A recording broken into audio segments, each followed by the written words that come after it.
Amém? Então pegue sua Bíblia.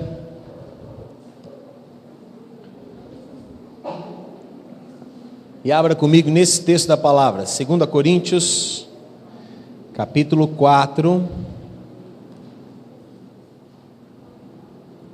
versículo 16 ao versículo 18.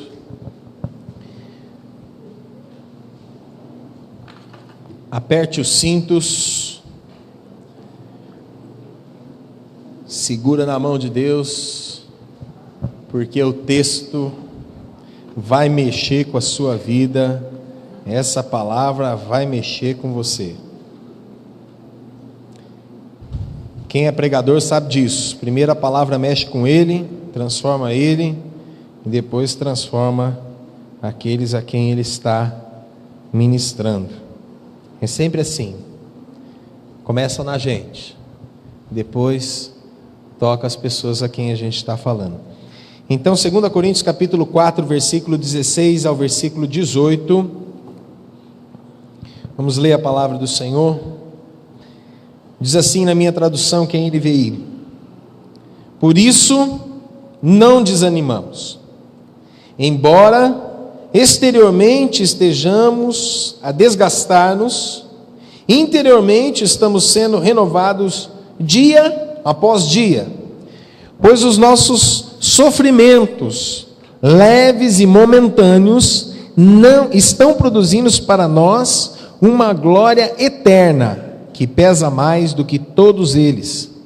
Assim, fixamos os olhos naquilo que se vê, não naquilo que se vê, mas no que não se vê, pois o que se vê é transitório, mas o que não se vê é eterno.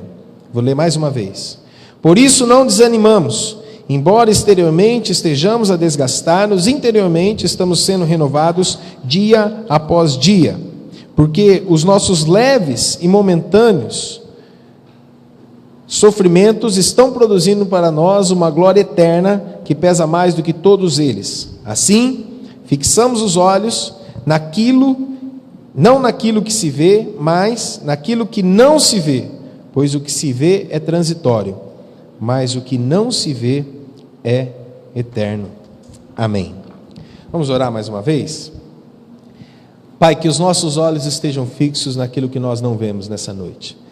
E, Senhor, aquilo que a gente não vê é o que de verdade existe.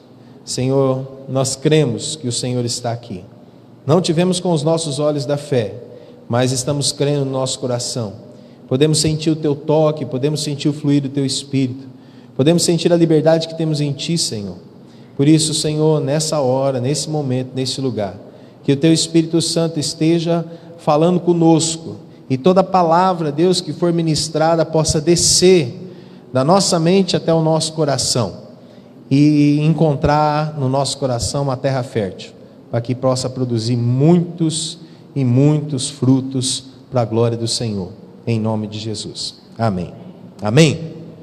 Glória a Deus.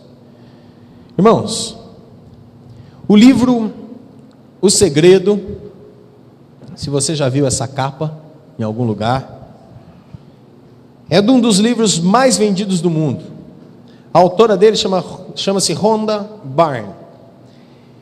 E esse livro já vendeu mais de 150 milhões de cópias em todo o mundo. Tanto foi o sucesso que se gerou a sequência do livro, O Segredo 2. Já se foi produzido filmes a respeito desse livro. O segredo, segundo essa autora, é a lei da atração. O que é essa lei? Ou seja, a gente é atraído por aquilo que a gente deseja. Se a gente deseja alguma coisa, a gente atrai aquilo. Então, segundo a autora, todo o livro pode ser resumido em 3 palavras: pedir, crer e receber. Pedir, primeiro você pede aquilo que você deseja, não necessariamente com palavras, mas com pensamentos, você vai estar atraindo. Desejar é o primeiro passo, então, pedir. Crer, nesse passo é necessário que você acredite profundamente naquilo que você pediu. Você acreditar que você já recebeu aquilo que você pediu, mesmo que você não está vendo aquilo. Então é necessário profundamente acreditar, agir como se já estivesse recebido, e isso deve mudar você. E o terceiro passo, receber, que é o mais simples, basta você receber realmente aquilo que você pediu anteriormente, sem esquecer de agradecer. O segredo, então, segundo ela, é a lei da atração.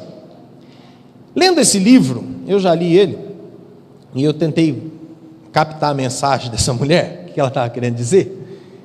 E o mais importante para ela, no final das contas, é você ter as coisas.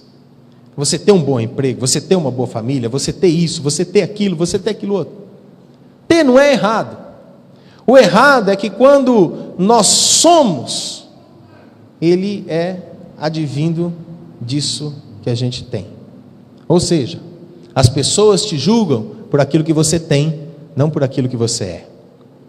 Eu estava lendo uma história hoje, achei muito interessante, quero compartilhar com você.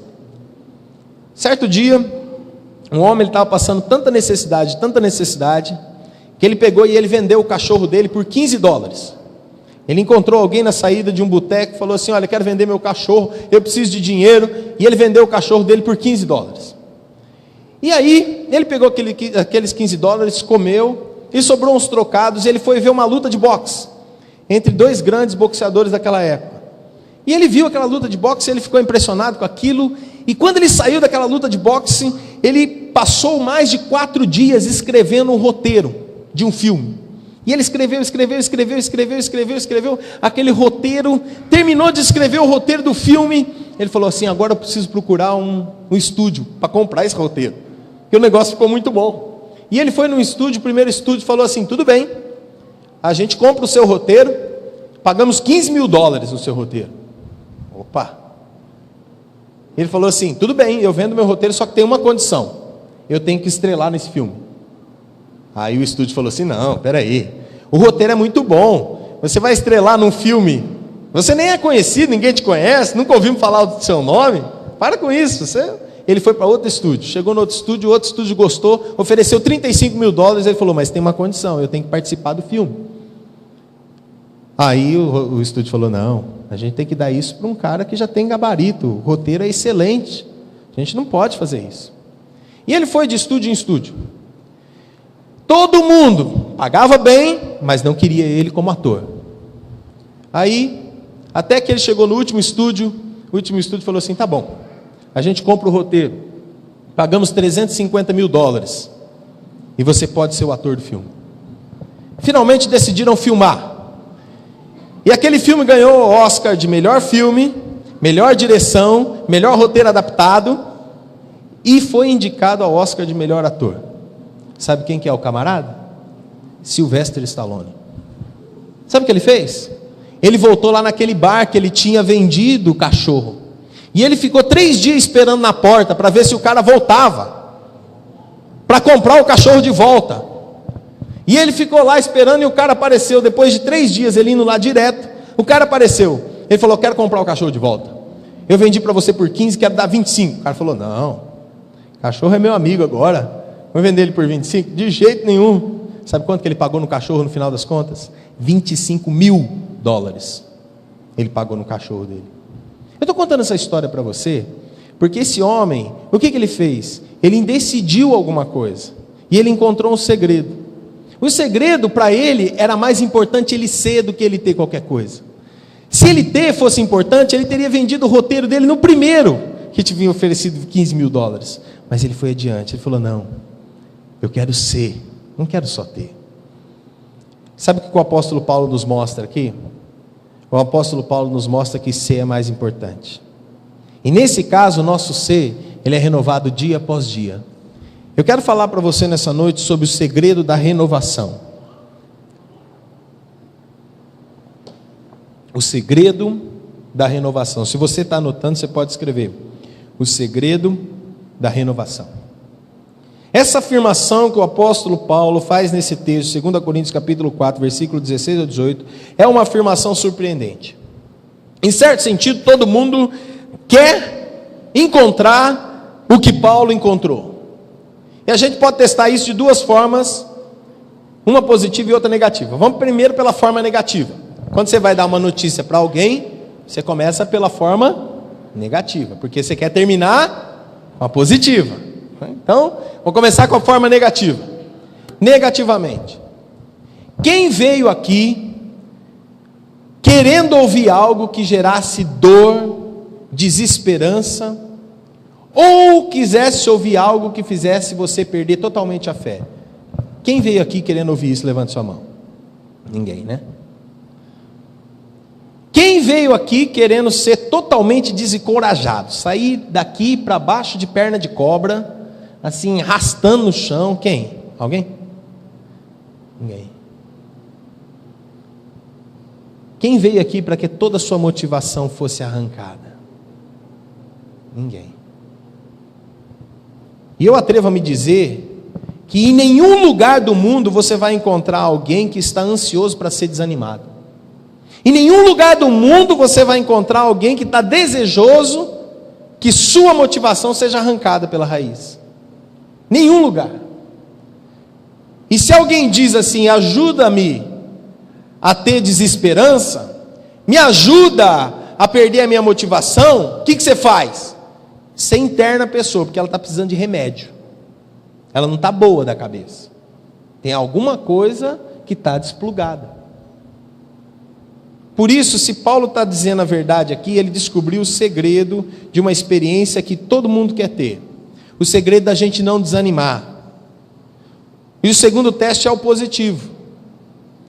Se eu pudesse dar a você uma maneira que você pudesse ser renovado todo dia que você levantasse com esperança, com força e com alegria, qual seria a sua resposta?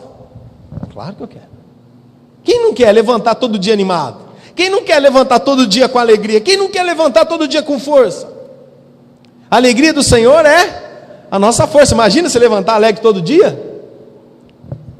Você fala assim: pode vir problema, pode vir que eu te enfrento, eu bato no peito e chuto no gol. Não é verdade? Você enfrenta tudo de peito aberto. Por quê? Porque você está forte, você está alegre, você está esperançoso, você tem a esperança de que tudo vai dar certo. Agora, meu irmão, não é tarde demais. Não é tarde demais. Há pessoas que se matam todos os dias no mundo porque elas querem que a vida seja mais. Mas isso é porque elas tentaram e não encontraram. E aqui eu abro um parênteses e atrevo a me dizer que nós como igreja chegamos atrasados. Nós devíamos ter levado a salvação para aquela pessoa, falado do amor de Deus, e não levamos. Fecha parênteses. Essas pessoas se matam porque elas perdem o ânimo. Elas não acharam uma maneira de serem renovados. Elas não encontraram esperança, não encontraram alegria, não encontraram força. As pessoas muitas vezes se matam porque acham que é tarde demais.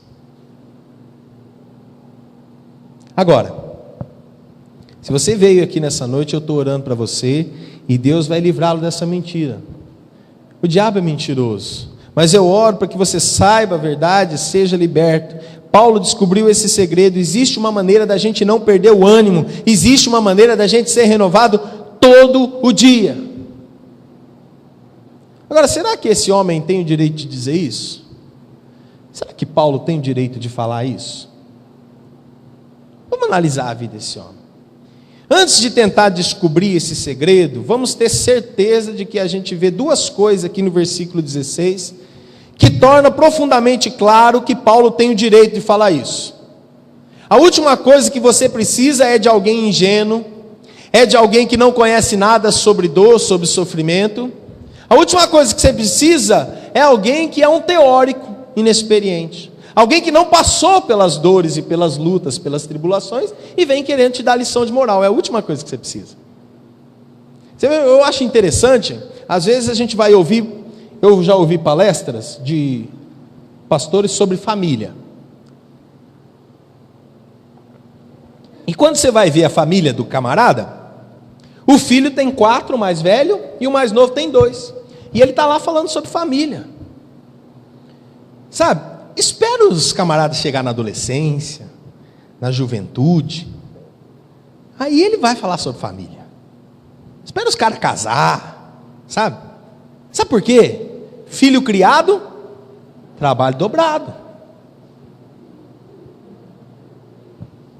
Menininho já faz uma oração do Pai Nosso lá em casa, junta as mãozinhas, sabe orar, o pai fala assim, pronto, já posso falar sobre tudo sobre família, já posso ensinar tudo sobre família para a igreja, porque meu filho sabe fazer uma oração. E não é assim que a coisa funciona. Então a gente não precisa de gente inexperiente, a gente precisa de gente com experiência. Passou pela prova, né? Foi aprovado. Paulo tem esse caráter. Paulo tem o direito de falar com a gente, para dizer como a gente não perder o ânimo e ser renovado dia após dia. Ele pode sim falar para a gente. Além de ser um apóstolo, representante autorizado do ressuscitado, vivo, Rei soberano da história e do universo, Jesus Cristo, eu poderia lembrar que ele foi inspirado pelo Espírito Santo para revelar essas coisas para a gente aqui. Ele tem o direito de falar para a gente com total autoridade, porque ninguém, talvez não tenha sofrido tanto como ele, mas mais que ele, é difícil você encontrar aqui nas páginas do Novo Testamento. Paulo foi escarneado, cuspido, chutado, foi apedrejado, foi açoitado, foi preso várias vezes, foi escarneado, e para terminar a sua vida, ele foi cerrado ao meio. Então, se alguém sofreu mais que ele, é difícil você encontrar aqui nas páginas do Novo Testamento. Esse homem tem direito de falar sobre isso para a gente. Mas Deus não ordenou os porta-vozes para falar para a gente de uma torre alta, livre de todas as coisas desse mundo. Pelo contrário, uma das coisas que Jesus disse a Paulo, em Atos capítulo 9, versículos 16, o Senhor Jesus disse para ele, quando Paulo caiu do cavalo, eu vou te mostrar o quanto você deve sofrer pelo meu nome. Então há duas coisas para se ver aqui no versículo 16 que dão credibilidade e realismo ao segredo de Paulo da gente não perder o ânimo. A primeira é que o segredo de não perder o ânimo e ser renovado a cada dia é um segredo em relação ao sofrimento e à morte. Vou já explicar isso para você. Claro, que obviamente não é um segredo para prosperidade. Se você está querendo ser próspero, não é isso que eu vou falar para você hoje. Eu vou falar pelo o segredo de você se animar e de ser renovado dia após dia. Então, a sua confiança não tem que estar naquilo que você ganha, mas naquilo que você é. E aí a gente chega onde o apóstolo Paulo está dizendo para a gente. Olha o que ele diz nesse texto, Filipenses capítulo 4, versículo de número 12 ao versículo de número 13. Sem estar abatido. Quem sabe está abatido aqui? Gente, é tão complicado isso. Agora, quem sabe ter abundância? Levanta a mão. Abundância é bom demais, né? A abundância, pastor, eu sei. Olha. Ele diz assim, em toda maneira e em todas as coisas estou instruído, tanto a ter fartura, como a ter fome, tanto a ter abundância, como padecer necessidade. Agora olha que declaração, posso todas as coisas em Cristo que me fortalece. Em outra tradução diz assim, eu aprendi a viver contente em toda e qualquer situação, sei estar honrado, sei estar humilhado, tenho experiência de abundância e de escassez, tudo posso naquele que me fortalece. Há um segredo para a gente não desanimar. Há um segredo para a gente ser renovado a cada dia com fartura e abundância. O segredo mais difícil de aprender, talvez, do que o de sofrer e o de morrer. Agora o foco não está na fartura e na abundância. O foco, e no versículo 16 diz assim, então nós não desanimamos, mesmo que o nosso homem exterior se corrompa, essa carne se corrompa, o meu interior se renova dia após dia. Quantas pessoas você conhece, que você fala assim, a pessoa tem 50, 60, 70 anos, e ela tem um espírito jovem, você fala assim, olha que pessoa, ela é idosa, mas ela tem um espírito jovem. Agora você vê jovem de 20 anos, com um ânimo, pior do que o meu pai, ou a minha avó, que tem 82. Você pergunta para ele, como é que você está? Estou cansado, não sei o que eu vou fazer da vida. Com 20 anos, dá vontade de dar um... Não viveu nem um terço da vida, está cansado. Acorda para a vida, meu. Desperta tu que dormes. Levanta dos mortos, Cristo te iluminará. O segredo de não perder o ânimo e ser renovado é para aqueles cuja natureza exterior, o corpo, está se desgastando. O que significa isso, se desgastando? O apóstolo Paulo diz isso. O nosso homem exterior está se desgastando. Ou corrompendo, é uma palavra que é usada 5 vezes no Novo Testamento. Essa palavra que Paulo usa aqui é para descrever a condição daquele que não perde o ânimo, mas se renova dia a dia. Então nós não desanimamos. Embora o nosso homem exterior, nosso corpo, nossa carne, nosso cérebro, nossos pulmões, nosso fígado, nosso músculo, nosso coração, nossos ossos, estão se corrompendo, estão definhando, ou seja, estão sendo destruídos, corroídos, emborcados, consumidos, eliminados, o nosso homem interior se renova dia após dia. Deixa eu dizer algo para você, bem sério. Se Jesus não voltar, você pode escolher o tamanho do seu caixão. Tá? Diga para a pessoa que está ao seu lado assim: prepara para morrer. Um dia você vai. Ninguém é eterno. Você concorda comigo? Quem é eterno aqui? Né? Só aquele, como é que é aquele cara que cortava a cabeça lá dos caras? Que a gente assistiu aquele filme lá? Hã? Highlander, aquele lá é eterno. Who lives forever? Quem quer viver para sempre? Agora deixa eu dizer algo para você, presta atenção. Nenhum de nós, nosso corpo está envelhecendo. A cada dia que passa, você ficou mais velho do que o dia anterior. Você já nasce envelhecendo. Então a gente poderia contar assim, se a gente soubesse quando a gente ia morrer, a gente poderia já virar a ampulheta e contar os nossos dias de trás para frente, né? Aí eu tenho 365 dias, 364, 363, 362, 361. Quando está no 300 ainda está bom, mas quando começa a chegar no 10, no 9, no 8, no 7, aí a coisa começa a complicar, né? Alguém sabe quando vai morrer aqui? Você sabe? Pergunta para a pessoa que está lá, você sabe quando você vai? Ninguém sabe. Então o que eu tenho que fazer? Eu tenho que me preparar. Nosso homem exterior se corrompe. A destruição do homem exterior de Paulo, ou seja, do seu corpo, vem de 2 fontes. A primeira fonte é a nossa natureza caída, e a segunda fonte são os homens caídos. Por natureza caída, eu devo dizer que o mundo natural está sob a maldição da futilidade, da corrupção, da dor e da morte, como está escrito lá em Romanos capítulo 8, a partir do versículo 20 até o 23. Nós vamos morrer. Deus salva os seus filhos em etapas. Por quê? Porque você foi salvo da morte eterna, mas você vai enfrentar a morte corporal. E aí, o que acontece? Depois que você morre, seu corpo é enterrado lá bonitinho, no último dia você ressuscitará, mas o teu espírito já está com o Senhor. É em etapas, não é tudo de uma vez. Senão, se Deus salvasse a gente de uma vez, ia todo mundo virar anjinho com a auréola na cabeça e ir para o céu, pronto. Salvou, tchum, céu. Né? Mas não é assim, Deus salva a gente em etapa. Nós já estamos perdoados, somos justificados por causa de Cristo, mas ainda não estamos livres da corrupção e da morte. Um dia nosso corpo vai ser transformado. Um dia a gente vai ser glorificado. Mas por enquanto não. Nós vamos nos desgastar, nós vamos morrer. Ou vamos ser varridos por uma inundação, atingidos por um raio. Ou vamos morrer de câncer. Ou de parada cardíaca, de alguma dessas coisas. E a gente vai. Isso é o que eu quero dizer com natureza caída. A segunda coisa, 2 Coríntios diz que nós temos esse, 2 Coríntios 4:7 diz, temos esse tesouro em vaso de barro. Essa é a primeira força que está destruindo Paulo, a natureza caída. A outra é o homem caído.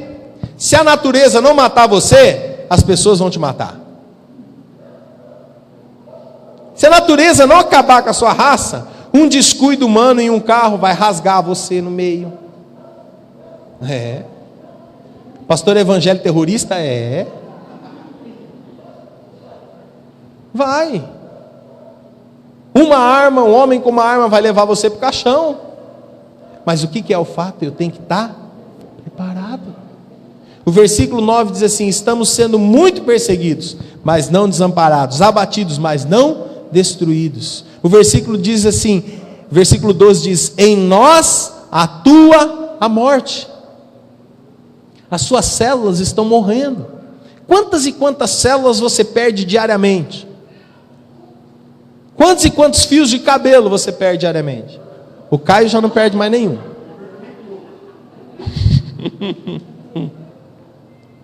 O Vanderlei também está rareando, né, Vanderlei?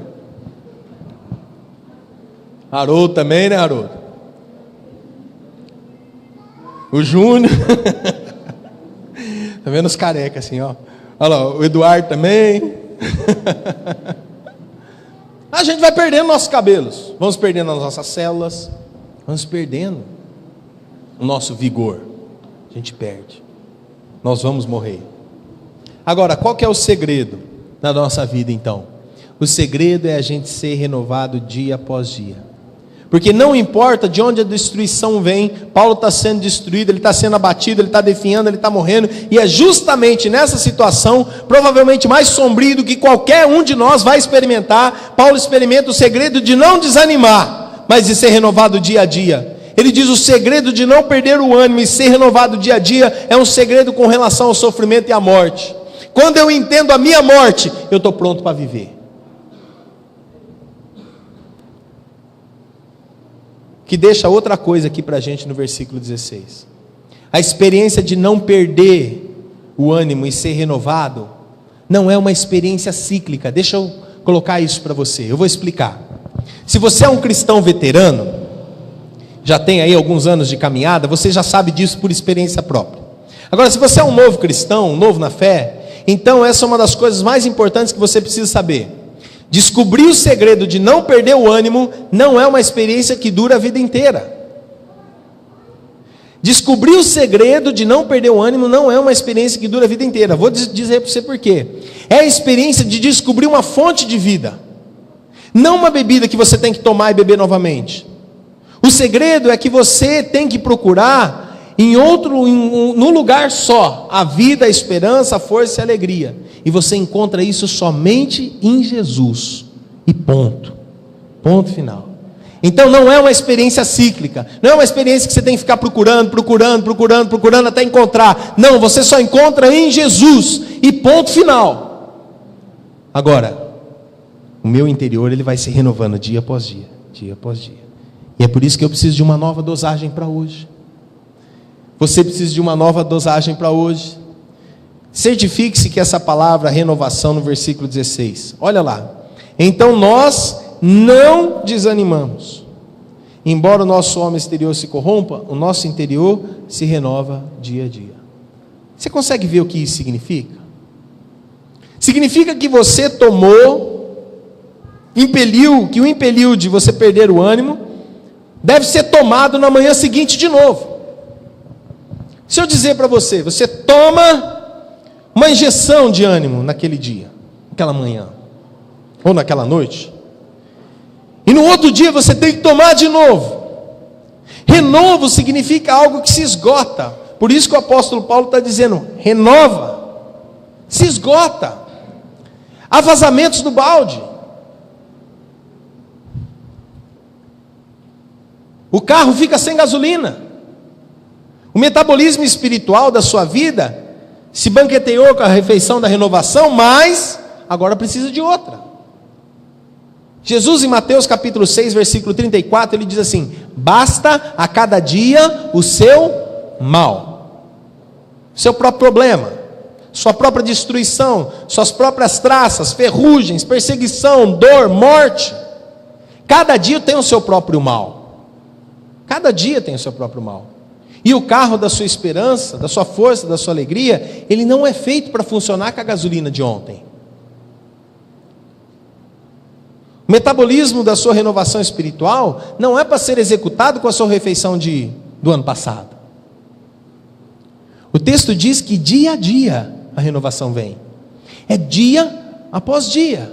Tem gente querendo viver experiências espirituais, ou querendo viver nesse mundo com experiências espirituais de 10 anos atrás.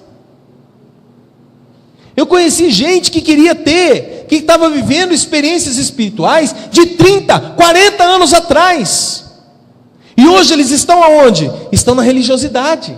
Por quê? Porque foi aquilo que eles viveram lá. Aquilo lá é certo. Aquilo lá que eles viveram que é o correto.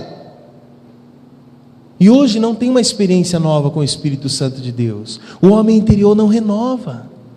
E ela vai vivendo uma morte todos os dias. E não está nem se percebendo. E está achando que está certo. O mais incrível é que ela está achando que está certo. Por quê? Porque lá Deus falou comigo. Há 28 anos atrás Deus falou comigo. Mas hoje Ele quer falar com você de novo, cristão amado. Abre os teus olhos, abre os teus ouvidos, abre o teu coração e deixa o Espírito Santo atuar em você e falar contigo de novo. Ou você vai ficar vivendo de experiências passadas? Não é assim que a coisa funciona. É dia após dia que tem que renovar. É dia após dia a renovação vem. Não existem doses de reforço espirituais que duram 10 anos. Não há refeições designadas espirituais para você suficientes que durem 1 ano. Não há tanque de gasolina no carro da sua fé grande o suficiente que nunca mais você precisa de reabastecimento. Não. O texto diz o quê? O nosso interior se renova dia a dia.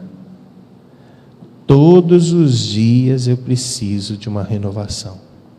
É interessante, isso faz a gente lembrar da experiência do povo lá no deserto de Israel. Então você sabe que o povo lá, eles não tinham comida. Na verdade, eles não podiam estocar nada. Eles não podiam plantar porque era deserto. Mas Deus mandava todos os dias o maná. Lembra disso? Todos os dias de manhãzinha, ao nascer do sol, eles iam lá e colhiam. Colhiam da onde? Colhiam de cima das plantas, como se fosse um orvalho. Era um bolinho pequeno. E eles juntavam aqui, faziam grandes bolos. E comiam. Era o maná que Deus mandava todos os dias. Na sexta-feira, Deus mandava o maná dobrado. Para o sábado eles não colherem. Porque o sábado era o dia separado do Senhor. Era o dia santificado para o Senhor. Ninguém devia colher nada. Ninguém devia trabalhar no sábado. Era um dia separado para Deus. Bom, se eles na segunda-feira, o camarada chegasse lá e falasse assim: bom, eu vou recolher o maná para mim de hoje, de amanhã, de quarta, de quinta, de sexta, de sábado.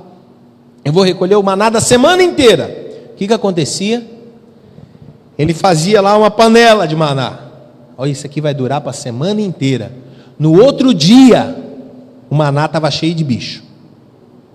Com exceção da sexta-feira. Olha só como é que Deus é lindo. Na sexta-feira podia. Aí não tinha bicho. Mas todos os dias, o povo tinha que levantar cedinho, ir lá e colher o maná. Era diariamente. Assim é com a nossa vida espiritual. Não adianta você vir só domingo para a igreja e dizer assim: abasteci a minha vida espiritual. Não. Você não vai abastecer sua vida espiritual dessa forma. Você precisa estar abastecendo com o seu discipulador. Você precisa estar abastecendo na cela. Você precisa estar abastecendo, sabe, principalmente, mais importante do que culto, discipulador e célula, sabe o que é? É o seu tempo a sós com Deus. Se você não tiver o seu tempo a sós com Deus, trancar a porta do seu quarto, orar ao teu pai, que te vê em secreto, esse é o segredo, meu irmão, da vida espiritual.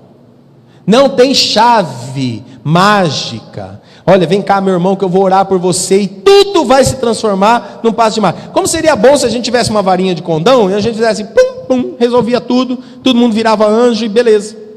Era fácil. Só que não é assim. Você cresce na vida espiritual dia após dia. É por isso que a Bíblia diz, não só diz basta cada dia o seu mal, mas também diz que as misericórdias do Senhor se renovam a cada manhã. Lamentações capítulo 3. Todos os dias, dia após dia. É uma água nova que flui da fonte. novo alimento para o metabolismo espiritual de hoje, novo gás para dirigir o carro hoje, uma nova dosagem para aliviar a dor de hoje. Por que a gente precisa de renovação diária? Já parou para pensar? Há uma razão pela qual Deus projeta as coisas de uma maneira. Existe uma razão. Não fique se queixando porque Deus projetou assim. Ai Deus, por que o Senhor fez isso? Por que o Senhor fez aquilo? Ó, Ele é mais sábio do que você, tá? E eu e todos nós juntos, certo? Se Ele projetou assim é porque Ele tem algo para mostrar para a gente. Então não murmure contra Deus que o caminho que leva ao céu leva tantos milhares de atos de renovação diários. Não diga a Deus que você conhece uma maneira melhor. Deus nos salva através das batalhas, através das renovações, que nós nunca, para a gente nunca esquecer de que somos fracos e de que Ele é a nossa força. Ele é a nossa força, Ele é a nossa água viva, Ele é a nossa comida, Ele é o nosso gás, Ele é a nossa cura. Então, Ele dá dia a dia a dose diária, para que a gente nunca se esqueça disso. O apóstolo Pedro disse, 1 Pedro, capítulo 4, versículo 11, se alguém serve, faça-o com a força que Deus provê, da forma em que todas as coisas Deus seja glorificado mediante Jesus Cristo. Ou seja, tudo que você faz, tudo que você realiza, é de acordo com a força que Deus te dá.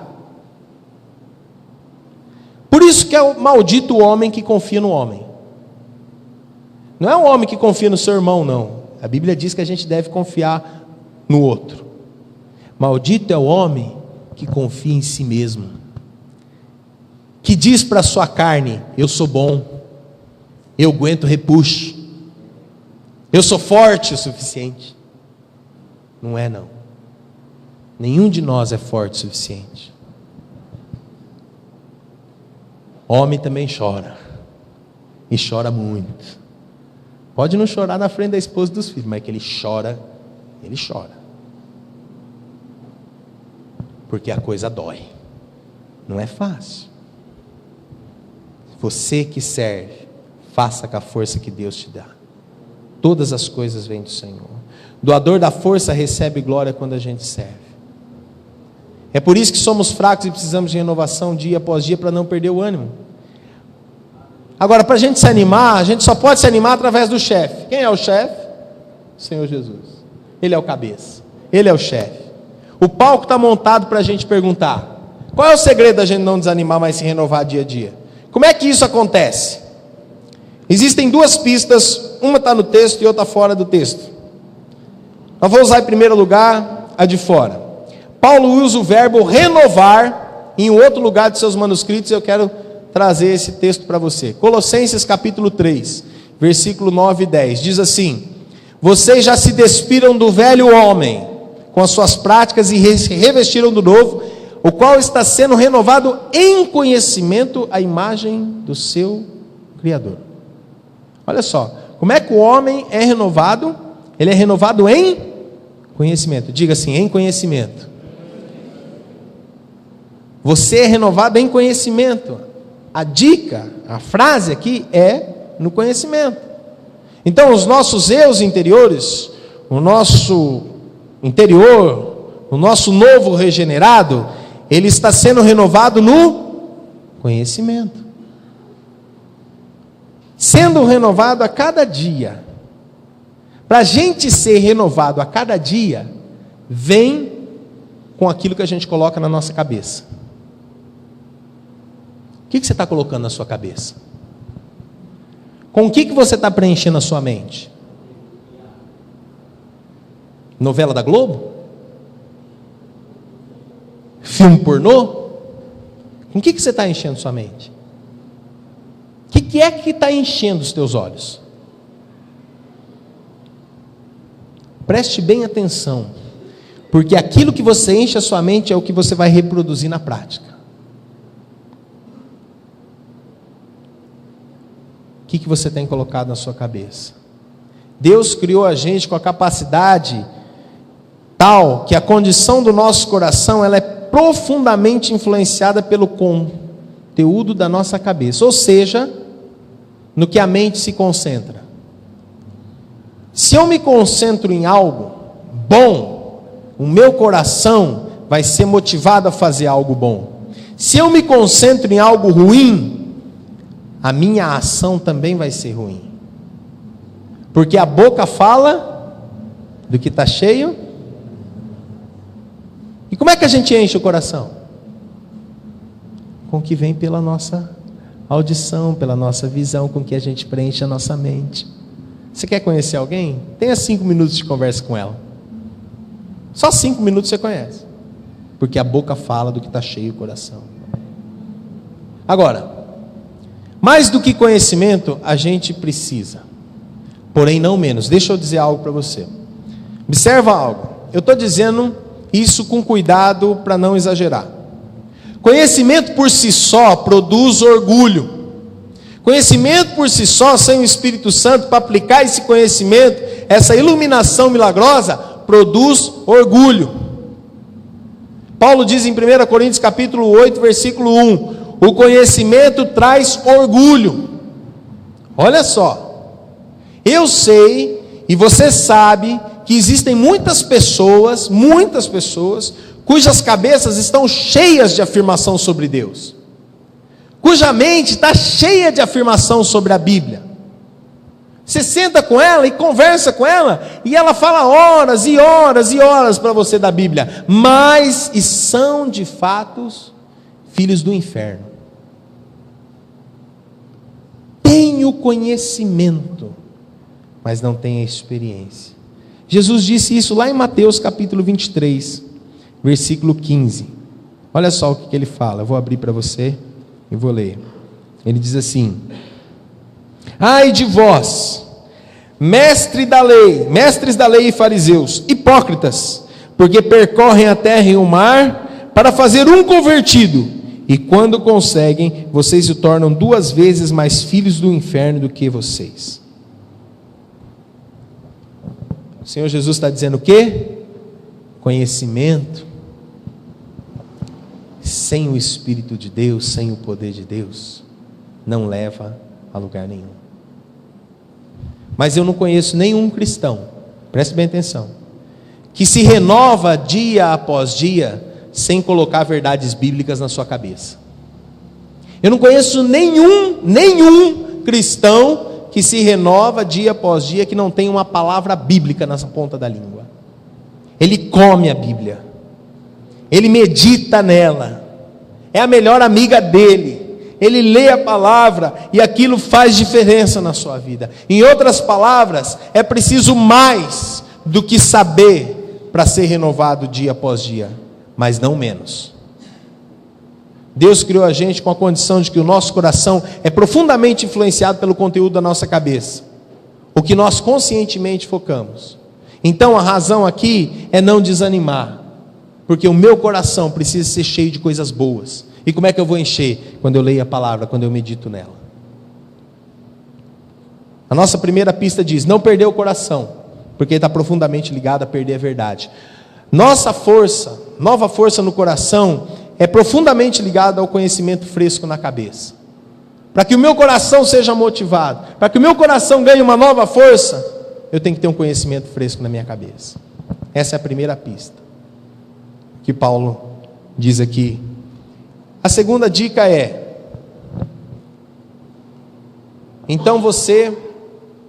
a segunda dica é exatamente o que você esperaria.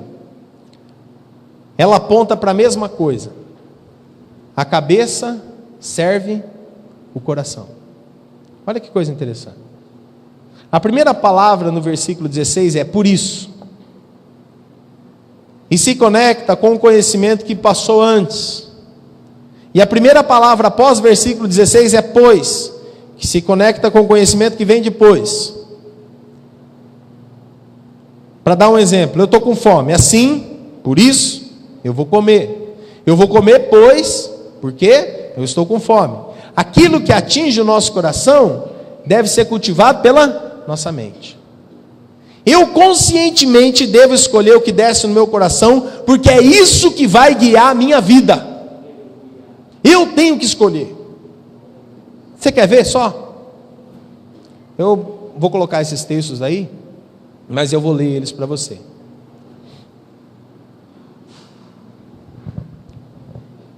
Provérbios 4, 23. Guarda com toda diligência o teu coração, pois dele procede as fontes da vida. Provérbios 4, 4. Ele me ensinava e me dizia: retenha o teu coração as minhas palavras, guarda os mandamentos e viverá. Provérbios 4, 21. Não se apartem elas diante dos teus olhos, da lei do Senhor, conserva-as no teu coração. Eclesiastes 8:5. Quem guarda o mandamento não experimentará mal algum, e o coração do sábio conhece o tempo e o juízo. Deuteronômio 4:9. Tão somente guarda-te a ti mesmo, guarda bem a tua alma, não te esqueça das coisas que os teus olhos viram, elas não se apaguem do teu coração todos os dias da sua vida, porém fala saber aos teus filhos e aos filhos dos teus filhos. Provérbios 3:1. Filho meu, não te esqueças da minha instrução, mas guarde no teu coração os meus mandamentos. Irmãos, a nossa grande necessidade, sabe qual é? Aprender a comer. Aprender a comer. Primeiro jejum que eu fiz na minha vida, de 24 horas, foi maravilhoso. Depois daquele jejum, eu fui lá, num lugar especial, e enchi o pandu com tudo que tinha direito. Quando é um jejum curto, não tem problema. Aí eu resolvi fazer um jejum mais prolongado, 7 dias. Só água, 7 dias. Terminei o jejum de 7 dias, fui fazer a mesma coisa que eu fazia quando eu comia, quando eu ficava de jejum de um dia. Sabe o que aconteceu? Me deu um revertério aqui dentro, que, olha, eu pensei que eu ia encontrar o Senhor. Você pode imaginar. Por quê? Porque eu preparei o meu estômago para não receber alimento durante 7 dias. E depois, de uma hora para outra, o que eu fiz? Eu joguei tudo que eu podia nele. Aliás, estou pagando comida, né? Self-service. Eu não me preparei. A gente não sabe comer. Esse curso que a gente está tendo aqui mesmo, esse negócio de vigilantes do peso, é a gente aprender a comer. Quer ver uma coisa interessante? Eu tenho um sobrinho que nasceu há uns 15 dias atrás, priminho meu, filho do meu primo. Ele tem, portanto, 15, 20 dias de idade. Imagina se a mãe dele fala assim para ele: filho, você está tão bonitinho, filho, está na hora de você comer uma feijoada agora. O que ela faz? Ela mata a criança, não é verdade? O que ele precisa comer? Agora é só leite. Depois de um tempo vem o quê? Papinha. Depois que ele já está preparado para comer papinha, aí frutinha raspada. E aí vai crescendo, vai crescendo, vai crescendo. O estômago vai desenvolvendo, o intestino vai desenvolvendo, todas as coisas vão desenvolvendo, o mastigar vai desenvolvendo, e aí ele vai podendo crescer e comer coisas mais sólidas. Mas no princípio é só líquido. A nossa grande necessidade, irmãos, é a gente aprender a comer a comida espiritual também. Sabe por quê? A gente parece filhote de passarinho quando vem a mãe para alimentar. Você já viu? A mãe vai alimentar o filhote no passarinho, o que eles ficam fazendo? Eles nem abrem os olhos, só abrem o bico, assim fica esperando. Aí a mãe coloca a comida lá dentro. Eles não têm nem a pachorra de mastigar a comida. Ela já vem mastigada. Isso a mãe vai aguentando, vai aguentando, vai aguentando, vai aguentando, vai aguentando. Chega um momento que eles já estão com penugem. Sabe o que a mãe faz? Ela bota eles para fora do ninho, fala: vai te virar, vai caçar suas minhocas. A gente parece crente assim: pastor, dá mais, pastor, eu quero mais, pastor, dá mais.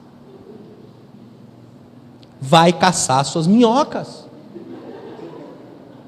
Chega! Pastor amigo meu estava assumindo uma igreja. Isso é boa, vou abrir um parênteses aqui. Assumindo a igreja, aí terminou o culto, aí chegou um irmão, assim, forte que nem eu, assim, abraçou o pastor e falou assim: eu espero que o pastor alimente muito bem as suas ovelhas. Aí esse pastor, meu colega, virou para o irmão e falou assim: o irmão não precisa de alimento, o irmão precisa de exercício. Às vezes, irmãos, a gente precisa botar para fora aquilo que a gente tem. Se você já sabe A, você pode ensinar para quem está do seu lado.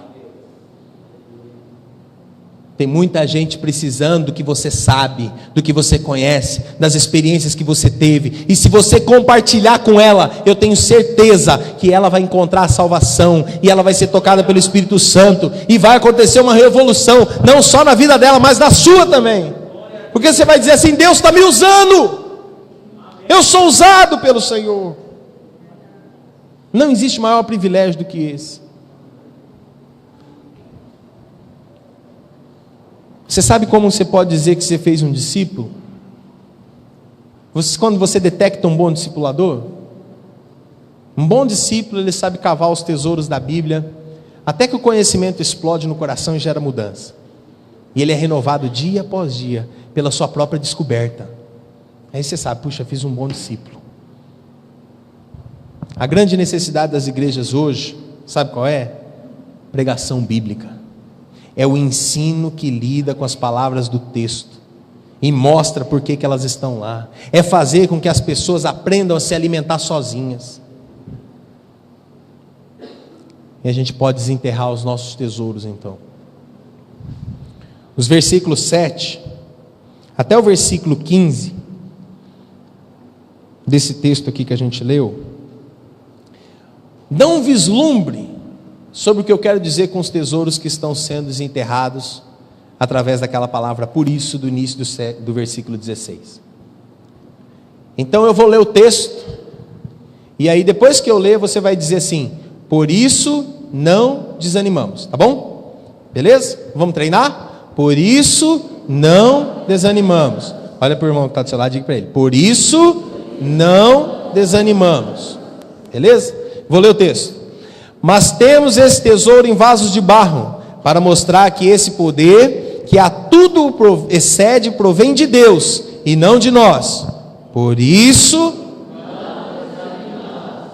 de todos os lados somos pressionados, mas não desanimados. Ficamos perplexos, mas não desesperados.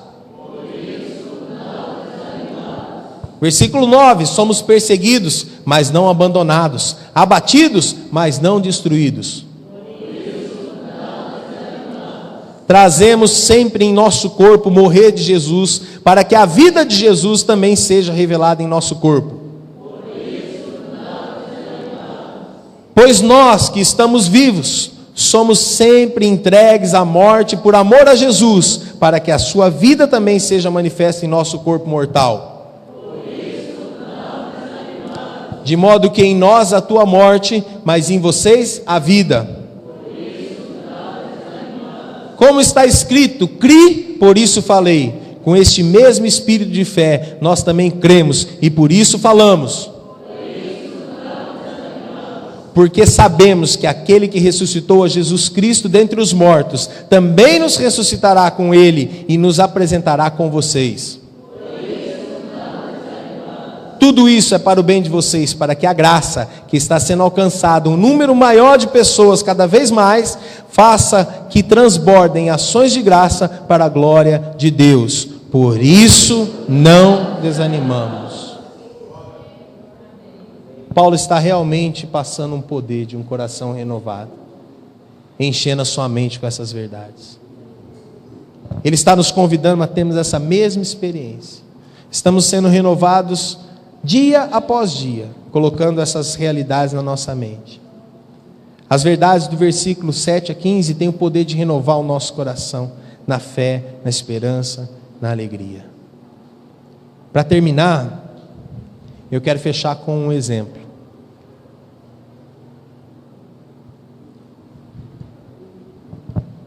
Esse é um quadro de Caravaggio. Caravaggio foi um pintor que viveu no século XVI. Ele pintou vários quadros. Entre os quadros que ele pintou esse. Eu quero fechar isso que eu vou dizer com a morte de João Batista.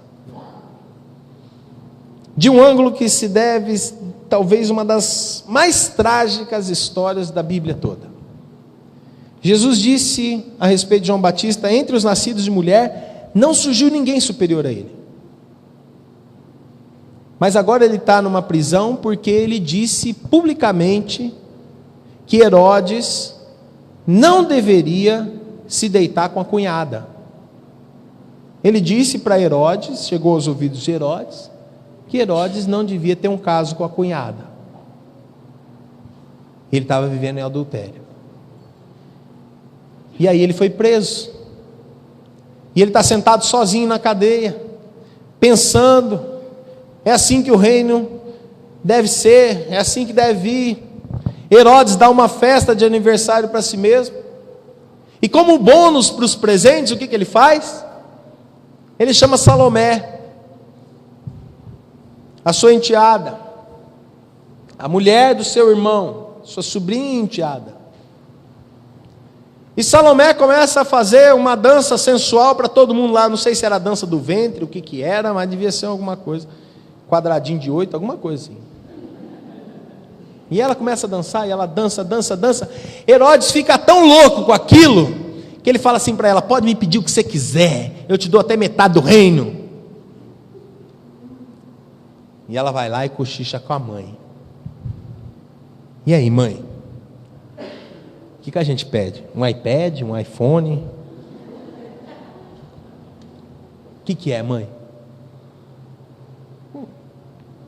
A mãe fala assim: ó, pede uma bandeja de prata, bem bonita.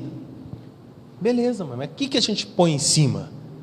Ouro, pedras preciosas? Não, faz o seguinte, fala para ele que a gente quer a cabeça de João Batista. Meio sanguinário, olha que presentinho mais. Bom, em 2 versos simples, isso é feito. Quantas vezes eu me coloco na posição desse homem, de João? Estou lá sentado na cela, pensando no que eu falei, no que eu deixei de falar, esperando a liberação para continuar o ministério, para continuar a vida. A porta se abre, 2 homens com uma espada.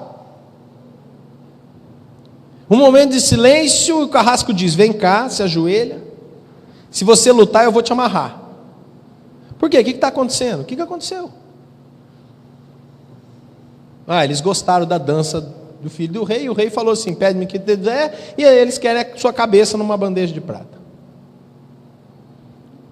E os últimos pensamentos que vêm na cabeça de João são curtos: uma dança,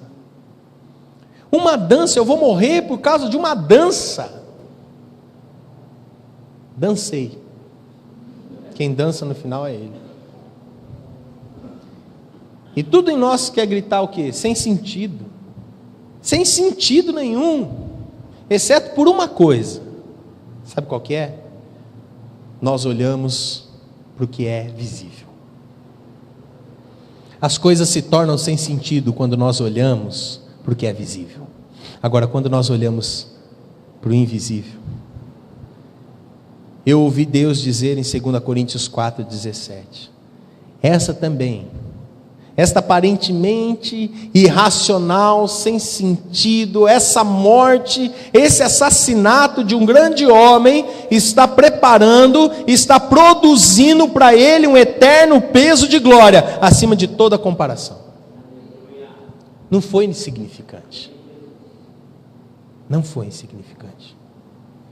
Naquele momento a eternidade foi alterada. Naquele momento, um peso específico, especial de glória foi forjada para João Batista para sempre. E assim vai ser para você. E assim vai ser para nós. Por isso a gente não desanima. Porque a nossa fé não está nas coisas que a gente vê. A nossa fé está nas coisas, naquilo que a gente não vê, que está produzindo para nós um eterno peso de glória. Amém? Feche os teus olhos. Vamos orar ao Senhor.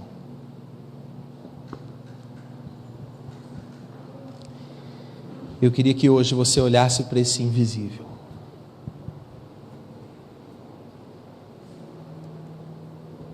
Para esse eterno peso de glória que está preparado para você.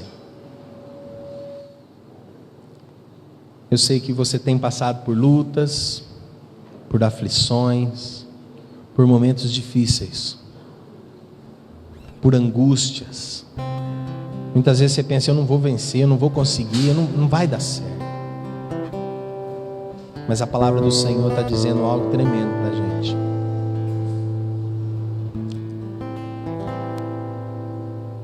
Está dizendo que é para a gente não desanimar. Nós não desanimamos porque, embora o nosso homem exterior se corrompa, embora a nossa carne esteja indo daqui para a morte, o nosso homem interior se renova dia após dia. Em nossa leve e momentânea tribulação, está produzindo em nós um peso de glória muito excelente. Por quê? Porque a gente não atenta para as coisas que nós vemos. Nós atentamos para as coisas que nós não vemos. Porque o que a gente vê é passageiro. Vai passar. Meu irmão, sua casa vai se desgastar. Seu carro vai se desgastar. O dinheiro que você tem hoje, amanhã você não tem mais. Essas são coisas que perecem. Mas a palavra do Senhor diz para a gente: ajuntai para vós outros tesouros no céu, onde a traça e a ferrugem não corroem. E eu não estou falando aqui sobre dízimo e oferta, não é isso. O que eu estou falando é de você ter uma vida com o Senhor, uma vida com o Espírito Santo de Deus, te guiando, te consolando, te renovando dia após dia.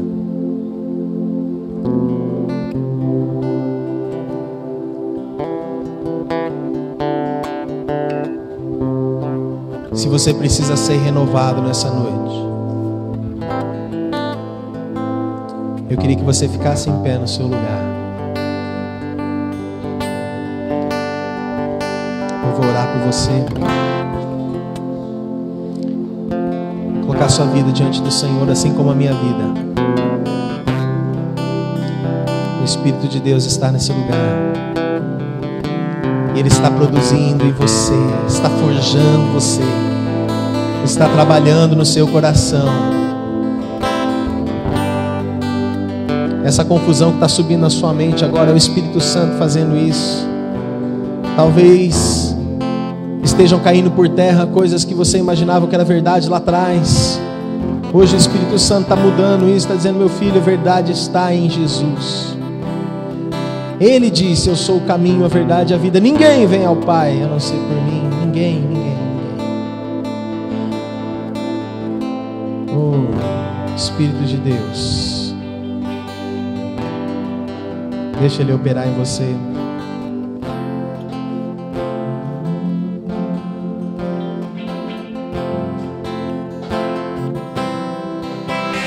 Este lugar, com misericórdia e graça, fluindo sobre nós, somos livres.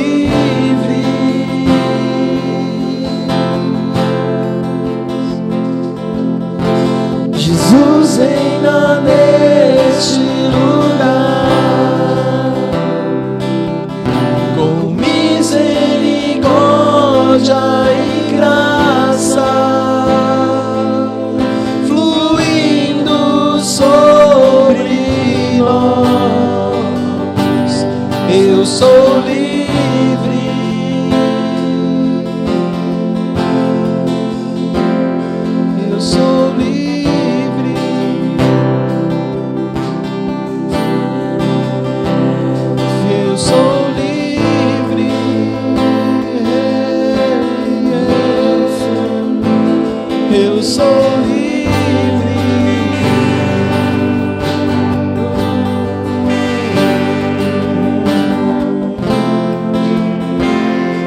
vem nos renovar nessa noite.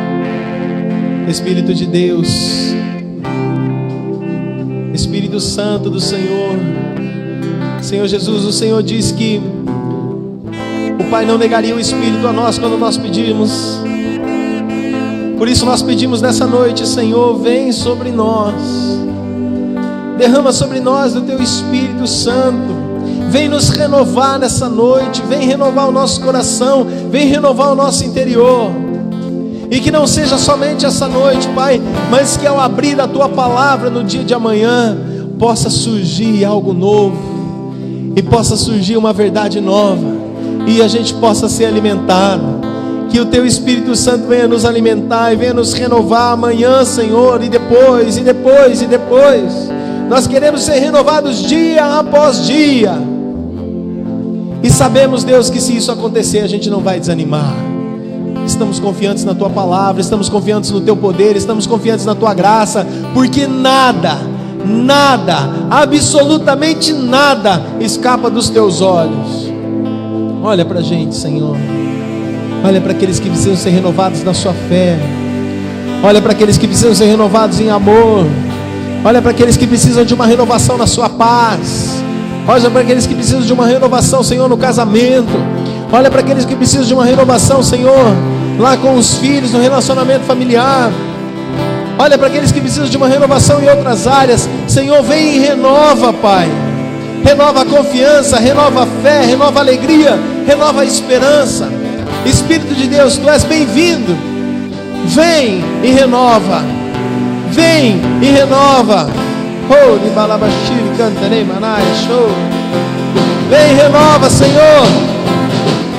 Vem e renova, Pai. Oh, vem e renova. Oh, eu preciso de Ti, eu preciso de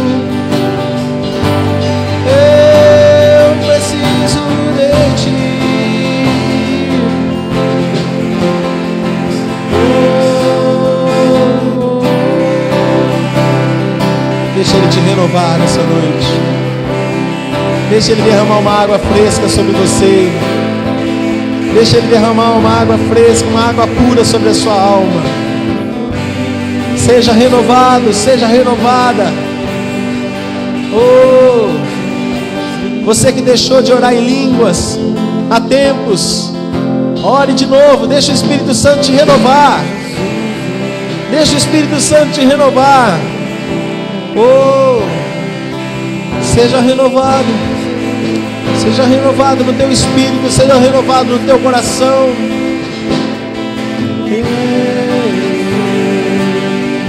Seja renovado.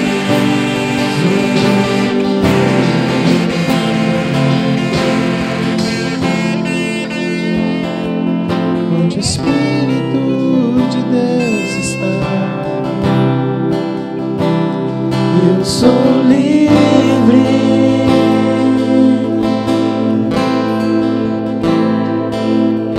Onde o Espírito de Deus está,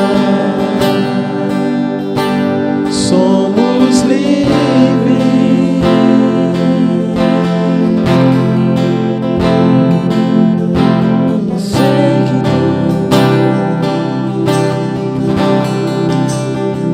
Seja livre.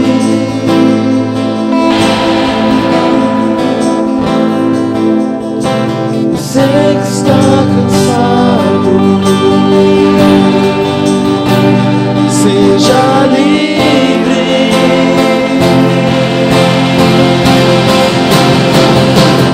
Liberdade está neste lugar, com misericórdia